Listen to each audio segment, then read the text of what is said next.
Good morning, Carrie. Good morning. Today? Is that our friend Carrie H, the button lady? It is. Well, hello, button lady. She says, I see you. I see you too. Well, Anita sees you. I don't, but that's all good. Hopefully you're feeling fabulous. And we are, by the way, all in alignment with Anita. Up or down or there. We'll just do this. Am I pointing the right way? Yes, I am. Yay. With Anita. She's got Anita in her name at the bottom. And I'm Cheryl. Woohoo! We are all in alignment. And this is Feng Shui Friday. We're going to talk about creating some sacred spaces. And of course, the topic of the day is always chosen from the Feng Shui Personal Paradise card deck from Tara Catherine Collins. Yay. And I'm shuffling, so. Yeah.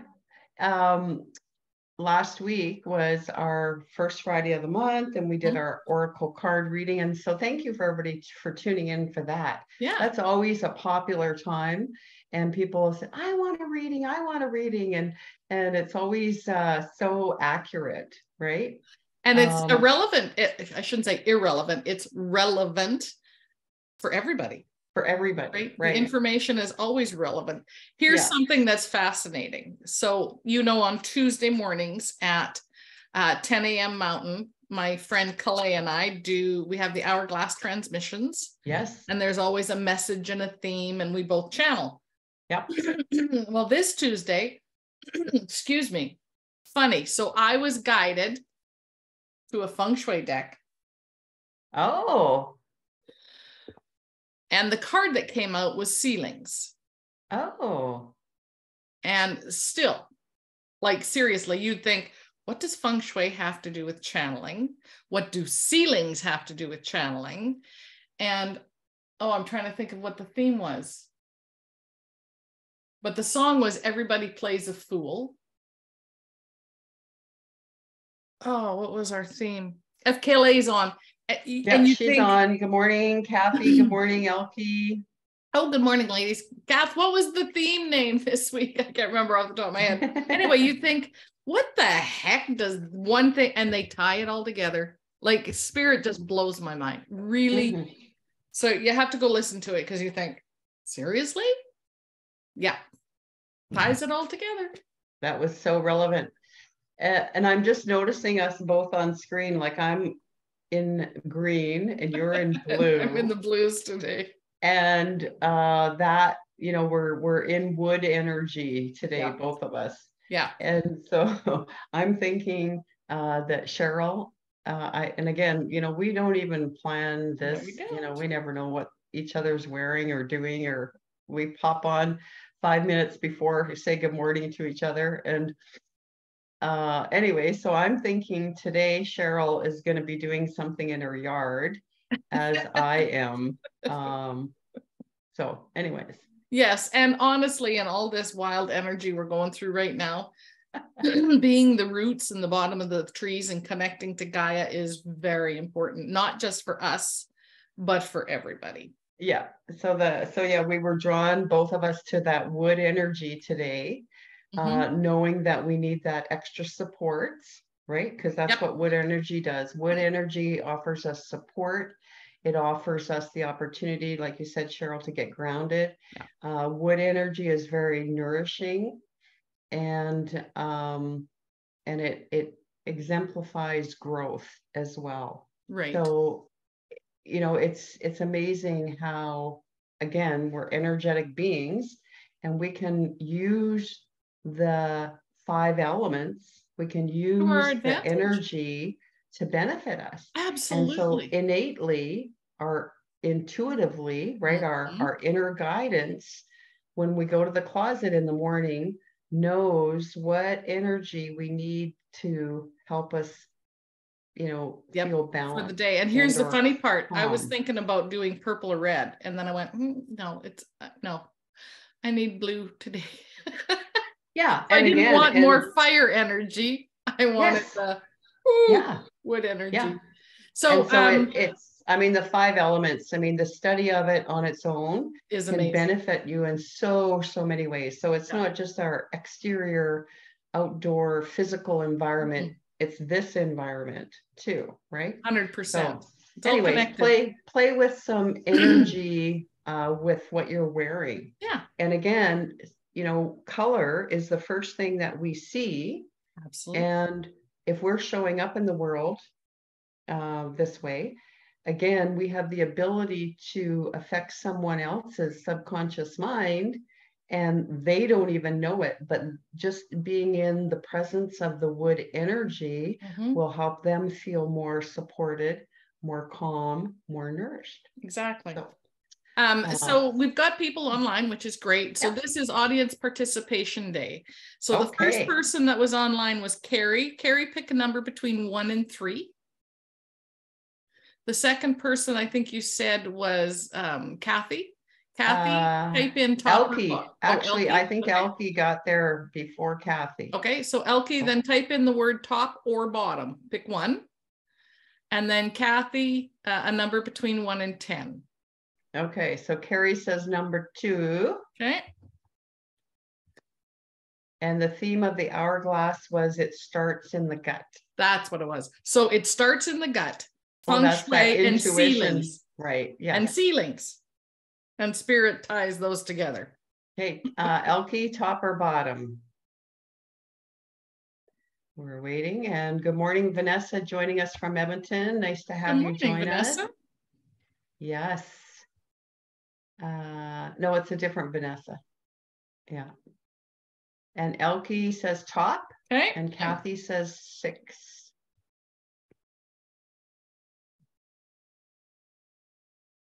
And Elke says that she's planting seeds today. Oh, so good there for we you. Go again.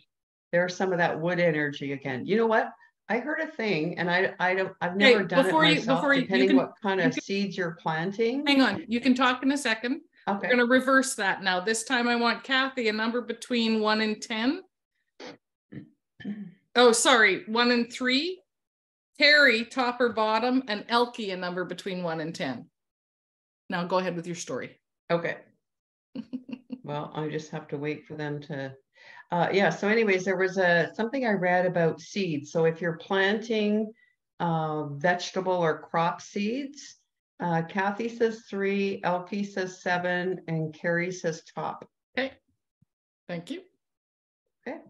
So if you're planting edible crop seeds like carrots or tomatoes or whatever, you got those seeds.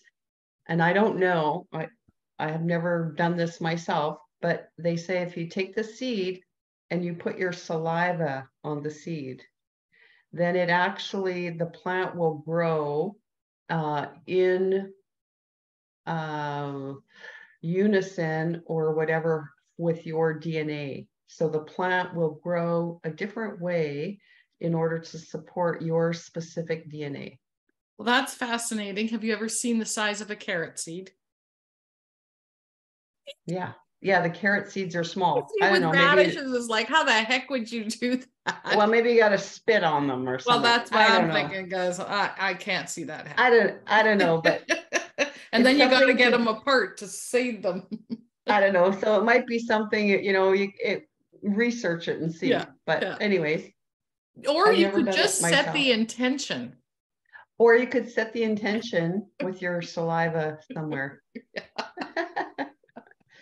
All right. So the first card that the group chose is the number 9 card. Okay. Which is funny. Plants. Plants. Oh. So you'd almost think we were all in harmony. And you guys chose this card. And then the second card that everybody chose was the number 53 card. Knowledge and self-cultivation. Well, look at that. We're already starting that this morning, talking about gardening. Love it. And so knowledge and self-cultivation, as I laughed. So in the Bagua, where it shows up, knowledge and self-cultivation. So each area of the Bagua, there are 9 areas, and they all are have a element associated with them, and knowledge and self-cultivation happens to have the wood element associated with it, as does plants. Plants is the wood element. So again, look at that. We all put that out there. So we're talking about that wood energy, that nourishment, that supports. And again, you know, knowledge and self-cultivation, right? So that's all about learning and growth. And, you know, if we are not growing, and again, we can look to nature, Mother Nature always leaves clues. So if we are not growing, then we are doing the opposite of that. We are dying, right? Because that's what nature shows us. If there's not continual, constant energy shifting, changing, growing, expanding, then Mother Nature says, okay, if you're done expanding and growing, then you start to retract and you start to die. So we have to, and that's not a bad thing, because then in nature it's a cycle. It is a cycle. Then it goes back to nourishing the soil, nourishing Mother Nature for new growth to continue. So really that growth cycle never stops. And either does the support from the plants, because they're either supporting the soil, right? Or supporting the humans that are doing the consumption, supporting us constantly if it's a tree with, you know, taking in the carbon dioxide and giving us off the oxygen. Like it's this beautiful, beautiful cycle. So really, when you want to study anything, study nature. And that really is what Feng Shui is. It's the study of our physical environment. Right? Mother Nature, like Anita and I talk often. We were both brought up in small houses, big families. So we spent our time outside. I love it. Yeah. And we only have to look with our Feng Shui eyes ever with nature, see what she's doing, and then know that, hey, that's what we should do. And so, you know, the plants came up today, knowledge and self-cultivation. And so I think really, Cheryl, it's an opportunity for you and I, because we have so much knowledge in the plant area that we could share some tips with everyone. Because it is planting season. So Elfie said she's planting some seeds today. I know I'm going to do some yard work today. I'm going to be digging my hands in the dirt and doing some propagating. And so, you know, here's a big thing that I think a lot of people don't know or they miss, is that in my flower bed, for example, I have not yet cleaned up my flower bed from last year. Great. And today I'm going to be doing that. And so what I do, right, is I let the plants in my flower bed naturally do their own little thing. And I leave all the old, I don't cut off any branches. I don't cut off any leaves, nothing like that in the fall. Because Mother Nature doesn't do that, right? Mother Nature covers the ground with a bed, a soft bed of leaves. So why does Mother Nature do that? To protect the plants underneath so that they don't winter kill, provides, like you said, Cheryl, that re-nourishment for the soil. It's really important to for that leaves and debris to decompose, because then it naturally replenishes the soil's vitamins. Okay? Exactly. So now, and I've left it this long for a couple of reasons. One is to protect that new growth that's coming up underneath, because in our climate, it's not unusual for us to have a snowstorm in April or late April or May, right? So I've left the growth this long to protect those new shoots of growth coming up. And secondly, I've left the growth to also protect the little insects. And it's that microbial, sometimes it's microbial insects that again are all helping to prep the soil, to get the soil ready for the new growth, right? Exactly. So there's a little tip, right? What else could you share with everyone, Cheryl? Some new knowledge about plants. Right. So, and it may or may not be new. You have to remember when you're purchasing your plants in a greenhouse, they're accustomed to being protected 24/7 in a humid, ideal environment. So when you bring them home, putting them straight into the ground is shocking.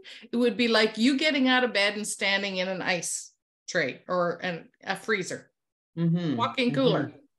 Could you survive? No, you're going to go, well, guess what? So do the plants. So we call hardening off is a step to do. So in the evenings, leave your plants outside, and then 6 or 7 o'clock-ish as the sun's going down, take them inside and lengthen that time frame over a week. That's called hardening off. So the plants don't shock. So that's step number 1. Probably the biggest thing that I see people do that I'm like, oh, good luck with that, is they take the plant, they plonk it right in the soil. Sometimes they're dry. Sometimes they're wet. Most of the time they're dry. So super important. Again, you need to ensure that there's moisture at those roots. So water your plants thoroughly a couple hours before you're going to put them in the ground. And then as you dig your holes, so you say you're transplanting plants, dig the hole, put the plant in, and don't put any soil in yet. Fill that hole with water. Then add a little bit of soil, and then add some more water. So that the roots are getting nourished and moist in the ground. Because many people will just go along the top when they're done, sprinkle a little bit of water. But you have to remember, you've now put those roots 1 to 2 inches into the ground. That actually takes a lot of moisture to get to those roots. So save yourself some stress there. And you know what? The other thing too that I don't think a lot of people know is, when you take that plant out of the pot that you get from the greenhouse, right? You pop it out, you just pop, give it a little tap on the bottom of the pot, or everything comes out, the sides. And then you grab that little plant and you do this. You want to massage the roots. You want to tickle the roots. So you don't want to just take that, ball, that compact little thing and plop it in the ground. You want to massage the roots a little bit, tickle them a little bit. And what that does is it will stimulate the growth faster. So when you do put them in the moist ground, then they are going to grow quicker, right? Exactly. Yeah. Yeah, because some of them come out, they're so root bound. And hardening off, great comment, Cheryl.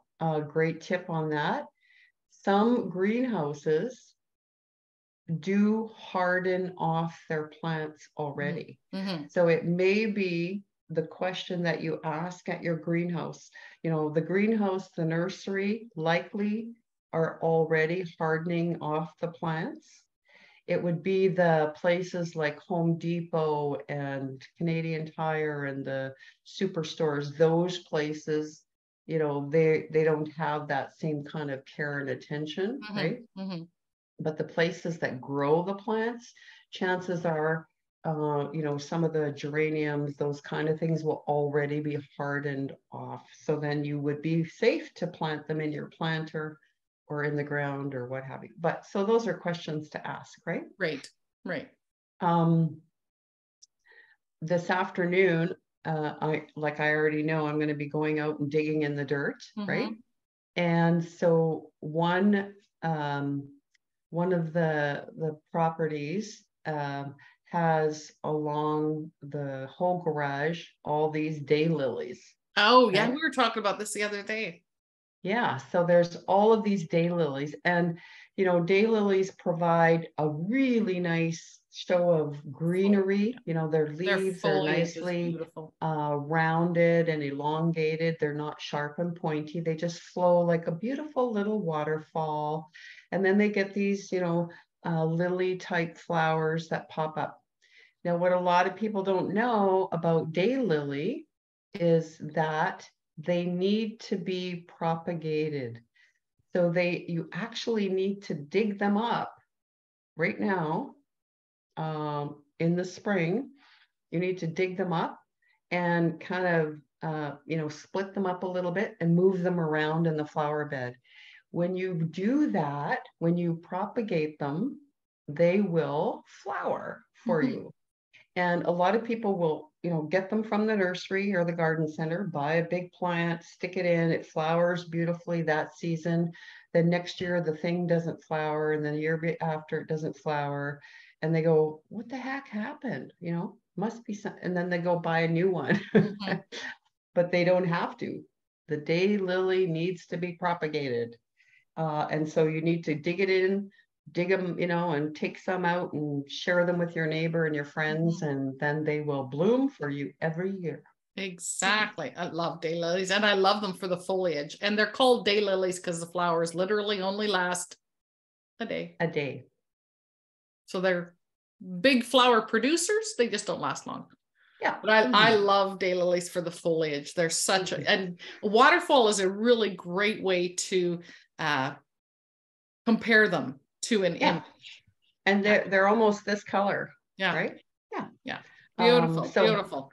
So, and then it depends on your climate too, right? So when we're talking about knowledge and self-cultivation, your greenhouse staff, typically, there's always going to be at least one expert. So if you have bug questions, if you have plant questions, I still get lots of text messages with pictures from people in the spring going, what is this? Yep. Just because of my background. But cultivars and plants are constantly changing. So one of the messages I got recently was a picture. Is this hardy? There's so many cultivars and hybridization of plant material. You really have to ask the people that are working with that plant. Unfortunately, if it doesn't say on the label, you may have to do a little bit of research. So don't impulsively buy it thinking, oh, great, this is perfect. I'll have it every year, blah, blah, blah, blah, blah. Depends on your zone. We're zone 4. So if it can't withstand -40, it's pretty in the picture. That doesn't mean you're going to have it next year. Yeah. And I mean, you're investing the money, the time to plant something. You want to make sure that it's going to come up for you next year, right? I also want to just quickly touch on probably one of the biggest mistakes I see people make when it comes to trees and shrubs is planting it not knowing its full size.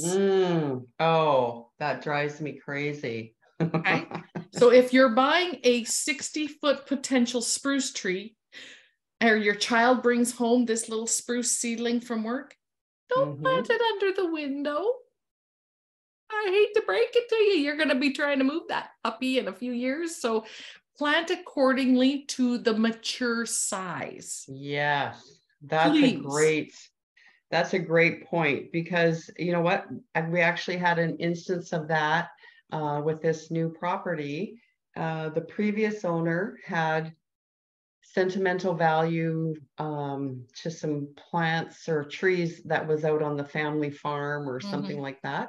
And so he had planted 2 lilac trees. One he had planted right next to the garage, like right up against the wall of the garage. And the other one he had planted right up against the side of the house. Now the one up against the garage, I could see, like a month and a half ago, I knew it was a lilac, and I knew that it was of our, you know, vulgaris, natural large variety. The one by the house, I knew it was a lilac, but I wasn't sure if it was like one of the new cultivars, like a Miss Kim or something like that, that is, you know, a little bit more petite, smaller. So I contacted him and he explained the story. It was a sentimental thing, blah, blah, blah. And I said, okay, well, do you want them? Now knowing which lilacs those are, I'm going to be taking them both out. And he was like, oh, I'll come and take them, because it was a sentimental thing. And I said, please do. And he was like, and I'm like, so here's the thing. Yes. Lilacs, do not plant them under a window. Do not plant them close to your house or your garage, because they have a root system that will go on and on and on forever. They will actually damage the foundation of your house, of your garage, anything like that. They are used. Sewer. Sewer, exactly. So if you like lilacs, we love the scent, you know, they bloom in June, then great, but you have to plant them way far away in your yard, way far away, because they will over time cause damage that you won't even know. It's craziness. Yes. The other thing that I've seen too, Cheryl, is mugo pine, right? Right under the window? Pine where the landscaper even has planted that in a front yard or along a walkway. And then, right, when they plant it along the walkway, oh, it looks beautiful. And then 5 years from now, the thing is like this lurking monster. Every time somebody comes past the walkway, it's like, you know, this mugo pine wants to eat everything. So appropriate size plant for the appropriate area. We see it all the time, and we have it in our backyard. So bless the people that planted them, but they planted 8 spruce trees, full-size spruce trees in 25 feet. No, please don't do that. They all suffer. And I know you want a living fence, but there's other more appropriate plant choices. Yes. So right size plant, right size space. And, you know, of course, we could go on and on and on, but we're going to run out of time already. Of course. I just wanted to say, though, Elkie said after these tips, I'm going to go and buy some little flower plants. And I'm not sure, but again, so some thinking this time of year is people will say, oh, it's too early to put my plants in the ground. It's too early to plant my flower pots, whatever. But as Cheryl started off talking about hardening off, your plants are going to be hardier if you get them in the ground and or in the pots now, compared to waiting 2 weeks or 3 weeks, because they will have an opportunity to harden off. And hence, if we do get one of those flash snowstorms or something, your plants will survive, compared to the person that just waited 2 weeks, put them in their pot thinking, oh, now it's, you know, oh, I never plant till after the May long weekend. That's horse hooky or whatever. Manure. Right? Yeah. So anyways, you're better off to go buy them now while the selection is great, while the plants are healthy. They just are, you know, beautiful. They're in a great condition right now. You're better off to go buy them right now, harden them off yourself, and then you're not going to have to replace those plants if we do get a little bit of extra something. And everybody's area is different. So, and by the way, the 2 cards, the 9 and the 53, total an 8. So there's that infinite cycle that we were talking about that Mother Nature shows us in our plants. We don't even and then, you know what, we just saved you all some money, right? Exactly. So space, appropriate plant, appropriate space. Make sure those roots, because if you don't have a solid root foundation, it's kind of like you. If you don't have a solid foundation, you struggle. Tips from And if Mother you Nature. are, yeah, if you are needing some extra support today, some extra love, some extra, you know what? Put on some wood energy. Greeny blue. Go to the greenhouse. Go to the garden center. Just hang out with the plants. You don't have to buy any if you don't want, but you know what? If you just want to feel that nurturing, supportive energy, go hug a tree. Just go hang out with some wood energy today. Yeah, go hug a tree. Take your shoes off, stand on the grass and hug a tree. Yep. Have a great week, everybody. Any comments or questions? No questions. And Elke said she didn't know about the lilac. So perfect. Perfect. Okay. Yay. Yeah. All right. Have a great week, everybody. Thank you.